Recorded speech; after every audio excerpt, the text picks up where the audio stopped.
Hello साथीहरू, स्वागत छ मेरो च्यानलमा। आज म तपाईहरुको निर यो वर्कसप टेक्नोलोजीको 30 वटा इम्पोर्टेन्ट क्वेसन लिएर उपस्थित भएको छु।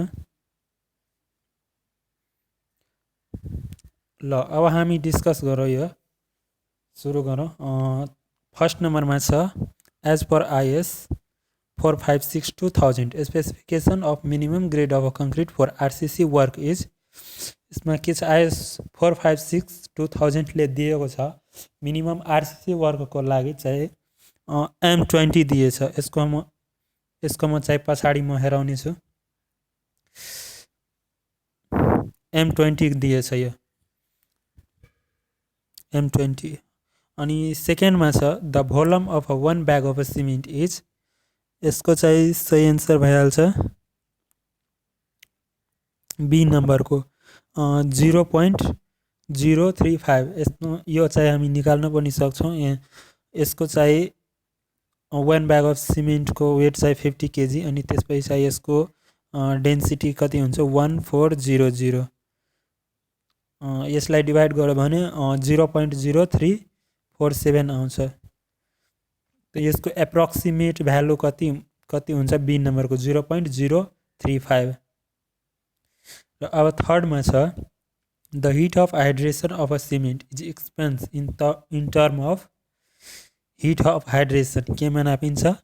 यो फर्स्टमा छ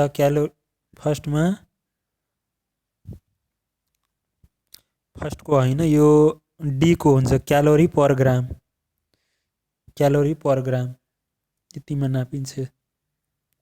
अब फोर्थ नम्बरमा छ water cement ratio is a measured of a water and cement use per cubic metre of a concrete. Means यो वाटर सिमेन्ट जुन छ त्यो चाहिँ केमा नापिन्छ। यसमा छ volume by weight, weight by volume and volume by weight. Means हामीलाई थाहा छ यो वाटरको चाहिँ के भोल्युममा लिन्छौँ लिटरमा, र सिमेन्ट चाहिँ केजीमा। कुनै पनि यो आरसीसी वर्क या कुनै पनि कङ्क्रिटिङ गर्दा यो चाहिँ भोल्युममा लिन्छौँ वाटर, र सिमेन्टको चाहिँ केजीमा लिन्छौँ वेटमा। ब्याचिङ गर्छ नि, त्यो चाहिँ यसैमा हुन्छ। त्यसैले यसको सही एन्सर डी को भइहाल्छ। Slump test of a concrete is a measure of its compressive strength, tensile strength, compact value, consistency. Actually slump test जुन छ त्यो चाहिँ वर्कएबिलिटी मेजर गर्छ, र वर्कएबिलिटी पछि यो कंसिस्टेंसी पनि हुन्छ। यो कंसिस्टेंसी मेजर गर्छ। यसको सही एन्सर डी को भइहाल्छ, यो कंसिस्टेंसी। अब 6 नम्बरको क्वेसन छ the ratio of various in grade in concrete of a grade M20 is. यसको हामी भनेको थियो, यसको हेरौँ कति छ रेसियो। M20 को छ 1:1.5:3। यसको सही एन्सर भइहाल्छ सी को।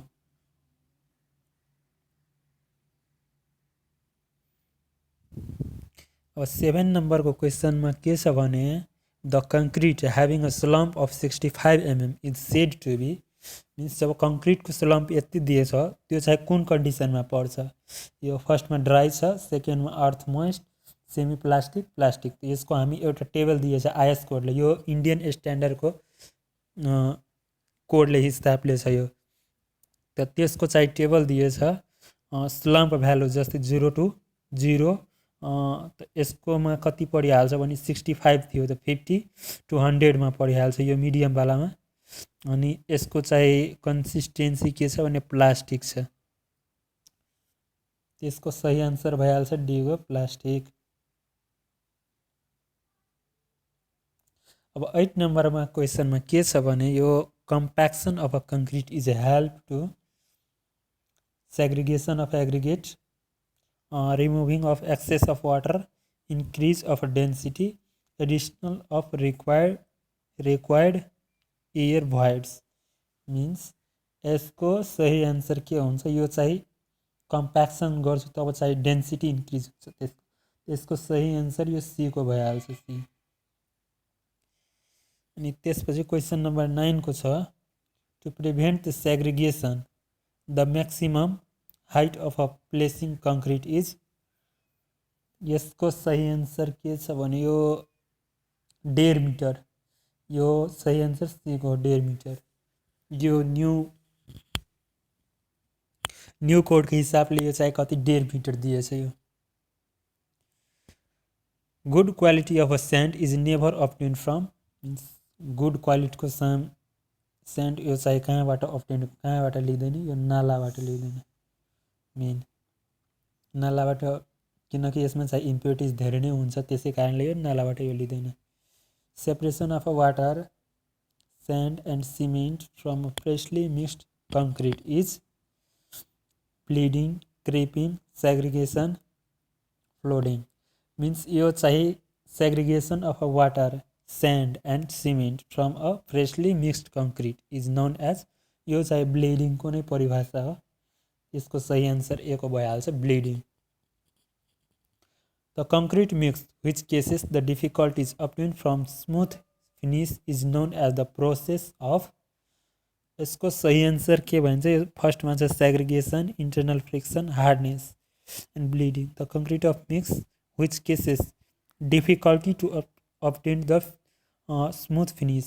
मिन्स कङ्क्रिट मिक्स छ त्यो चाहिँ फिनिसिङ गर्न चाहिँ डिफिकल्ट हुन्छ। त्यो कुन टाइममा हुन्छ, सेग्रिगेसनमा हुँदैन, इन्टरनल फ्रिक्सन यसमा हुँदैन, जबकि यो हार्डनिङ हुन्छ। यसको सही एन्सर सी भइहाल्छ, हार्डनिङमा। हार्डनिङमा यो डिफिकल्ट भइहाल्छ स्मुथ फिनिस दिनको लागि। The operation of removing of hump and hollow of a uniform concrete surface is known as. यसको फ्लोटिङ, फर्स्ट अप्सन छ फ्लोटिङ, सेकेन्ड छ स्क्रेडिङ, थर्डमा छ ट्राउलिङ एन्ड फिनिसिङ। अब यसको चाहिँ सही एन्सर के हुन्छ भने यो बी को स्क्रेडिङ। अब हामी 14th नम्बरको क्वेसन डिस्कस गरौँ। यसमा के छ भने which of the following method may be use to getting a more workable concrete. Means कुन यस्तो मेथड हो जुन चाहिँ मोर वर्केबल हुन्छ त्यो। By increasing of cement content, by decreasing of water cement ratio, by using of angular aggregate in place of rounded aggregate, by reducing the size of aggregate. Obviously यसको के हुन्छ, यो angular aggregate use गर्दा चाहिँ यसको चाहिँ workability increase हुन्छ, angular aggregate. त यसको अप्सन सही अप्सन भइहाल्छ सी को। अब 15th नम्बरका क्वेसन के छ भने यो for the 1 cubic meter of concrete 1:2:4 the number of cement bag is required. यसको सही एन्सर डी को आइहाल्छ। यसमा चाहिँ 6.5 कि कति जति आउँछ निकाल्दाखेरि, तर यसको एप्रोक्सिमेट 6.3 यति डी नम्बरको आउँछ यसको एन्सर। यो 16 नम्बरको क्वेसन के छ भने the total number of grade as per IS 456/2000 are 5, बीमा छ 10, सीमा छ 15 एन्ड डीमा छ 20। यसको चाहिँ 3वटा ग्रेड हुन्छ के कङ्क्रिट मिक्स डिजाइनको। ग्रेड 3वटा, फर्स्टमा चाहिँ अर्डिनरी कङ्क्रिट, सेकेन्डमा स्ट्यान्डर्ड अनि थर्डमा यो हाई हुन्छ। त्यो फर्स्टमा अर्डिनरीमा कति परिहाल्छ 3वटा, अनि यो चाहिँ सेकेन्ड स्ट्यान्डर्डमा चाहिँ स्ट्यान्डर्ड र हाई स्ट्यान्ड तीनैवटा मिलाएर कति 15 ग्रेड छ, जम्मा टोटल 15 ग्रेड। यसको सही एन्सर भइहाल्छ यो 15 को सी नम्बरको। अब 17 नम्बरको क्वेसन के छ भने the grading of aggregate in a correct mix is necessary to achieve the फर्स्टमा छ adequate workability, higher density, reducing the voids and better durability. यसको सही एन्सर के हुन्छ भने एडिक्वेट वर्केबिलिटी यसमा चाहिँ वर्केबिलिटीको यो इन्क्रिजिङ गर्छ, यो एचिभ गर्छ कङ्क्रिट यो वर्केबिलिटीको। यसको सही एन्सर भइहाल्छ ए को। Minimum grade of concrete for moderate environment exposure condition should be minimum grade of concrete for मोडरेटमा त्यो चाहिँ हामी पहिला नै हेरेको थियौँ। मोडरेट कन्डिसन कति छ त्यो चाहिँ फर्स्ट नम्बरको हुन्छ, यो ए को सही एन्सर यसको M25। The bulking of sand is cases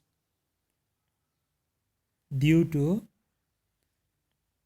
यसको सही एन्सर सर्फेस मोइस्चर। बल्किङ के कारण हुन्छ? Surface moisture. सेकेन्डमा air voids, viscosity, clay content. Means bulking यो के कारणले हुन्छ भने यो ए नम्बरको जुन छ यो सर्फेस मोइस्ट, यसको कारण हुन्छ। त्यसको सही एन्सर ए को भइहाल्छ, यो surface. Workability of a concrete is directly proportional to the workability concrete. यो फर्स्टमा छ grading of a concrete, water cement ratio, aggregate cement ratio and time and transit. Workability केमा डिपेन्ड गर्छ? ग्रेडिङ चाहिँ हामी त्यो ग्रेडिङ चाहिँ चेन्ज गर्दा यो चाहिँ वर्केबिलिटी पनि चेन्ज हुन्छ। यसको चाहिँ सही एन्सर भइहाल्यो ए को grading of aggregate. The bottom die, top die and the height of a steel mold used for slump test are respectively 20 cm, 30 cm, 10 cm फर्स्टमा छ, अनि सेकेन्डमा 10 cm, 30 and 20, सीमा 20, 10, 30, डीमा 10, 20 and 30 सेन्टिमिटरको। र अब यसको चाहिँ सही एन्सर के हुन्छ भने यो 21 को सी 20, 10 र 30। यसको सही एन्सर यो सी को भइहाल्छ, 20, 10 and 30।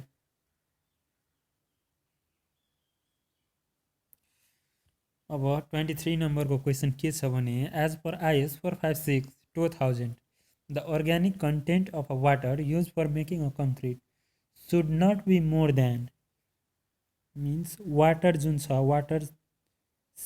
Water use for making a concrete should not more than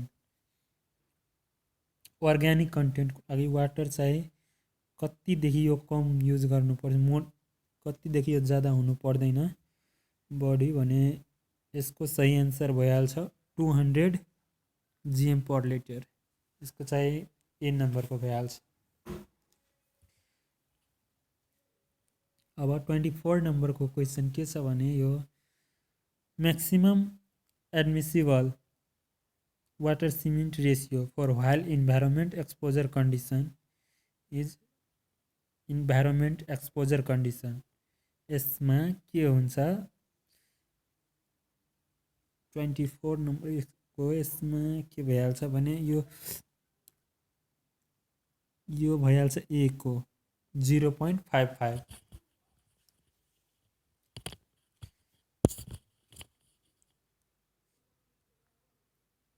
environmental exposure condition. Pick up the correct statement from the following. The bulking of a sand is cases due to formation of a thin film of a surface moisture.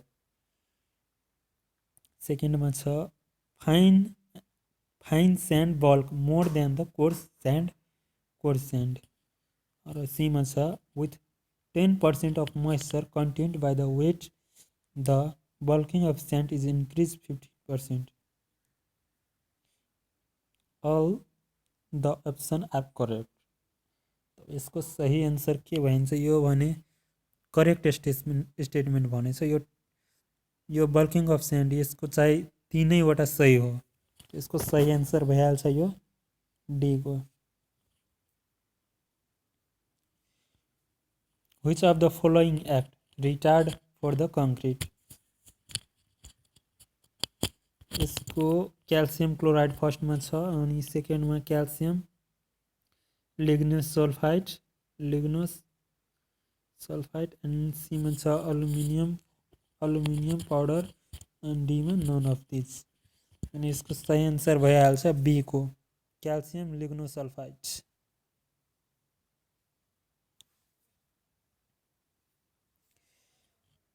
Identify the wrong statement identify गर्न भन्दैछ। यसको फर्स्टमा छ bulking of sand can be go up to 40%। यो चाहिँ सही answer हो अनि यो चाहिँ सही हो।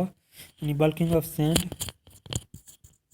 Is a maximum at 4.6% moisture content, यति चाहिँ कन्टेन्ट हुनु पऱ्यो, यो पनि ठिक छ।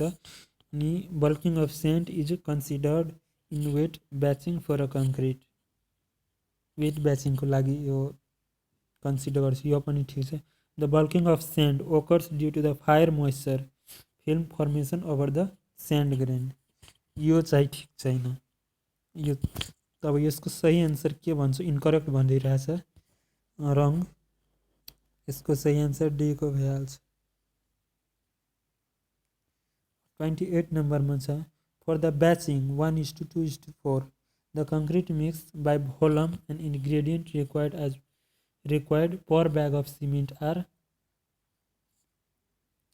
यसको सही आन्सर भइहाल्छ 70 kg, यो वाला सी वाला। अब 29 the workability of a concrete for a given water content is a good if its aggregate is angular flaky rounded irregular. अब यसको चाहिँ workability of a concrete good कुन टाइममा गुड हुन्छ, जब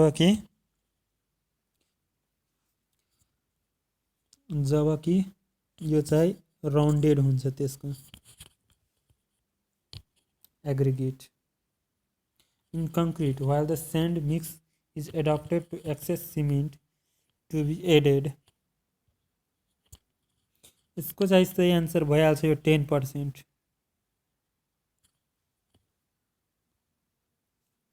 थ्याङ्क यू फ्रेन्ड्स। अब अर्को भिडियोमा हामी योभन्दा अगाडिको पनि लिएर आउनेछौँ। प्लिज च्यानललाई सब्सक्राइब गरिदिनु होला र भिडियो राम्रो लागेमा लाइक गरिदिनु होला।